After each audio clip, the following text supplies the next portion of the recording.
టాలీవుడ్ లోకి ఉవ్వెత్తున దూసుకొచ్చింది ముంబై బ్యూటీ పూజా హెగ్డే.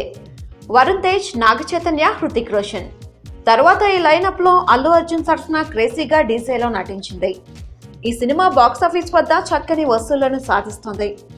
ఇక ఇదే హుషార్లో మహేష్ తో భరత్ అను నేను చిత్రానికి కన్ఫర్మ్ అయింది.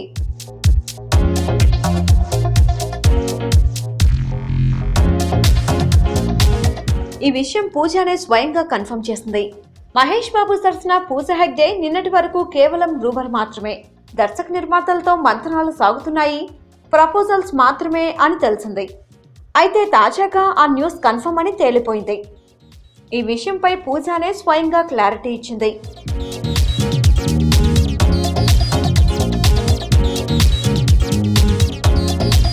కొరటాల శివ దర్శకత్వంలో తెరకెక్కుతున్న భరత్ అను నేను సినిమాలో నేనే నటిస్తున్నానంటూ రివీల్ చేసింది. బన్నీ ఆ వెంటనే మరో స్టార్ హీరోతో ఛాన్స్ అంటే ఇక టాలీవుడ్ లో ఈ అమ్మడు ఇలియానా ప్లేస్ ని రీప్లేస్ చేసినట్టేనేమో.